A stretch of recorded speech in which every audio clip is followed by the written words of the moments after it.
John Fela is the Ministry Relations Manager at Johnny and Friends Chicago, working with churches to equip and train them to help the disabled in their communities. Previous to that, he spent almost 20 years in education, working with children from infants to middle school, serving in a variety of roles, including teacher, mentor teacher, and school director. John lives in Lyons, Illinois, is married to his wife Faith, and father to his son Christopher with autism spectrum disorder. He's a public speaker, has been on many podcasts, and regular contributor to Key Ministries' Special Needs Family blog, as well as other special needs blogs, including Hope Anew and The Mighty. You can connect with John on his website, johnfella.com. And today, John is going to talk about the power of community. Welcome, John.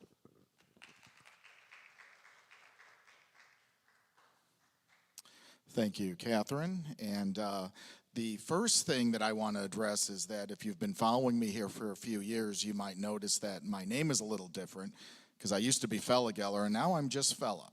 And I promise you there's a story with that, but they only gave me 10 minutes. So feel free to ask me about it after, but trust me, I'm still the same person. And I am speaking to you today on the power of community. And I want to start out by telling you a story, a true story that happened to me, which I call a tale of two parking lots. And it does, in fact, involve two parking lots. And the first part of this story took place all the way back in the summer of 2012. And I was sitting in my car in the parking lot of the church we attended at the time. And I was a little bit early for a men's group that always met on Friday nights. And with my extra time, I decided to make a couple of phone calls.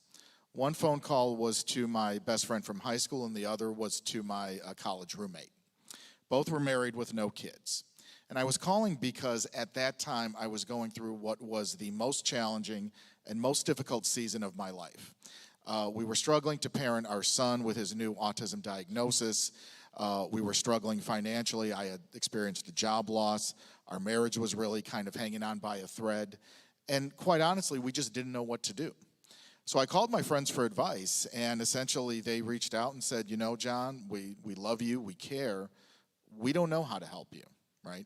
In fact, I even had one of my friends say, you know what, this sounds a little bit even unfair to you, and if I were you, I would just walk. And I told him, well, I can't do that. So I went into the men's meeting and expecting some sage advice from guys that were on average 30 years my senior. And essentially when I shared that story again, there was basically just kind of stunned silence. And then finally the group leader chimed in and said, well, that sounds really bad. But what you need to hear is that it's going to be okay.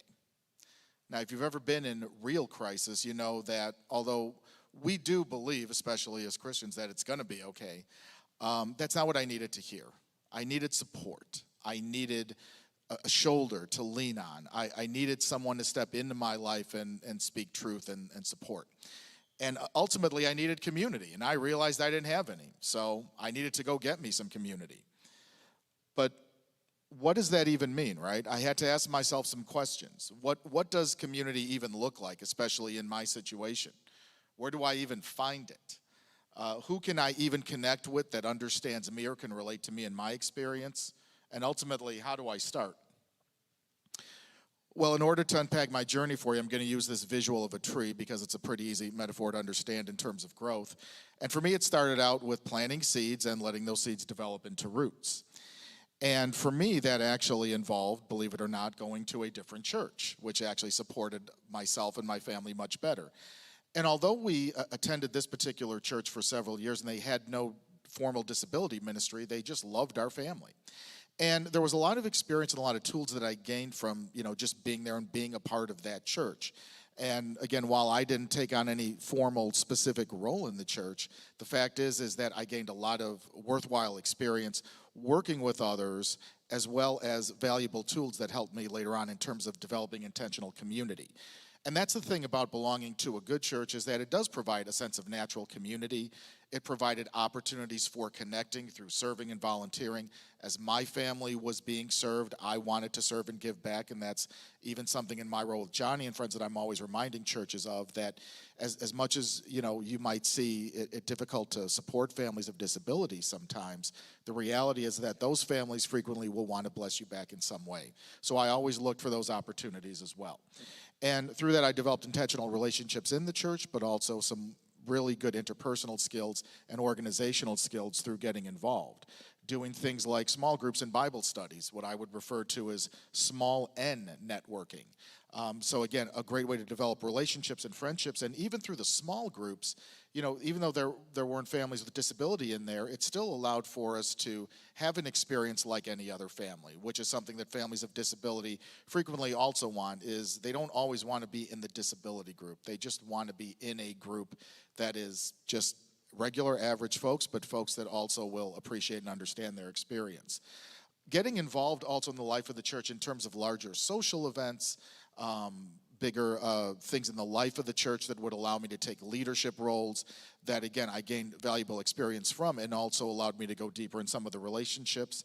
And as I put down there at the end, again, development of leadership skills through the work that I did with a lot of these special projects, and also just doing ministry in a variety of ways. Well, after several years, we left that church.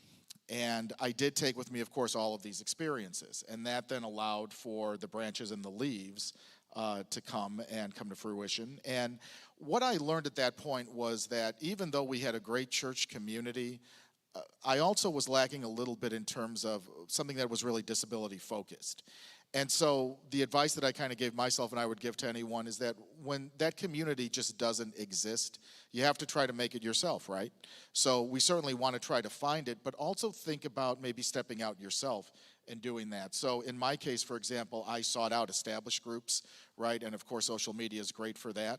But then also, too, even if you're just starting out, begin small and intentional and engage the folks you know. I started out doing a support group for special needs dads just in my community, just in my neighborhood where my son went to school. Eventually, though, because I was connected to a Facebook group for special needs dads online, I met a guy who wanted to actually create a bigger group. And that's a group that actually was established several years ago that I still host today. So there was some definite fruit that was coming from me laying down the roots of just kind of understanding how to be in relationship with people that also wanted to spread out and create these groups of support. Leaning into technology and social media, but honoring all of those in-person experiences. I found from my dad's group that when COVID hit and we all went virtual and we all did screens, not everybody was showing up because nobody wanted to be on another screen. But once we went back in person, not only were we getting a lot of guys, we were getting a lot of new guys as well. And so that was very encouraging to see. So definitely use technology where possible and where it is helpful, but don't forget the value of those in-person relationships. And then also bring value to the relationships. Remember, relationships are a two-way street. For me, I definitely benefited from everything that I got from the folks that I worked with, but I also made sure to say, how can I help you? What can I give back to you? How can I be of support to you, and how can I share resources? And use your gifts and talents, right? Meaning, find the things that maybe you're good at, that maybe are some commonalities with some folks. It may not always be disability or church related, but it allows you to create some partnerships. And again, you never know who you might be blessing because of your relationship, because of your friendship, and also who might serve you in some of these other capacities in terms of intentional community with disability or disability ministry in your church. And then, of course, we have the fruit.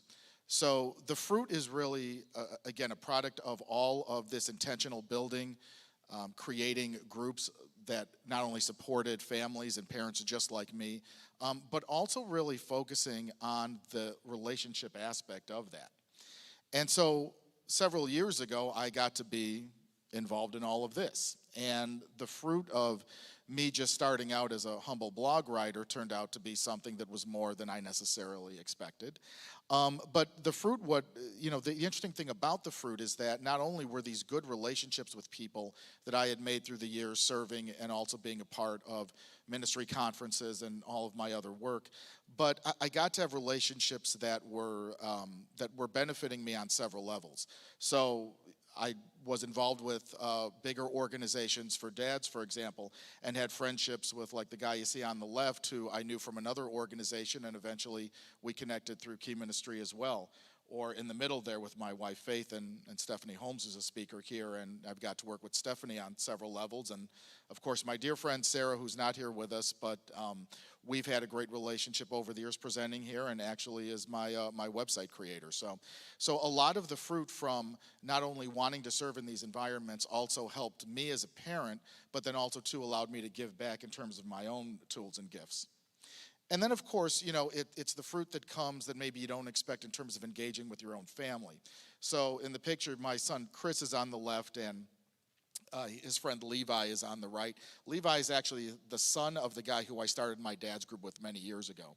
And even though he's not as involved with it anymore, the relationship that I have with him and his family is so great, because when we met, for example, several years ago at this pumpkin fest in our community, it was actually his son who said, "Hey, I would like to see John.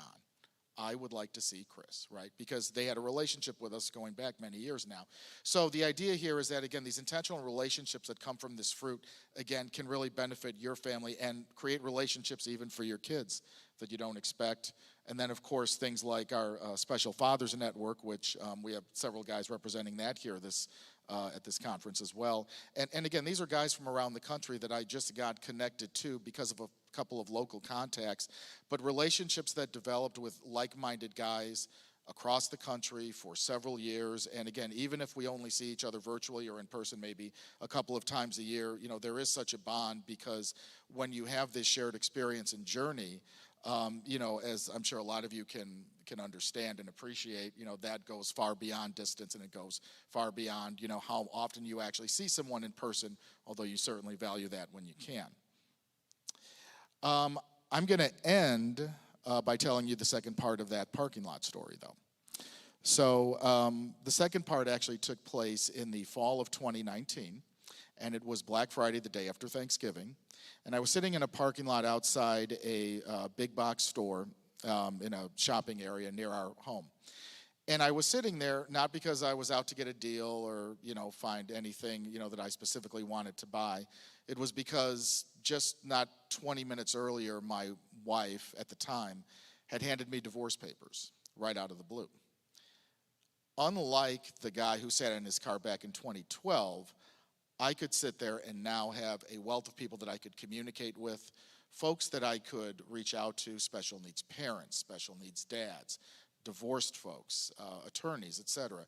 People who I would, over the years, develop relationships with and gain resources from, but when I really needed them, they were there for me. And that made all the difference for me in that experience, and really showed me how important community is. It's community with a big C, but it's also community with that small c, especially highlighting those intentional friendships and relationships when you need them, and really when you need them the most. I just want to share some of my handles there. Again, you can look me up under either name, and I'm sure you will find me. I'm all over the interweb. Certainly feel free to look me up at one of my handles there. Thank you very much.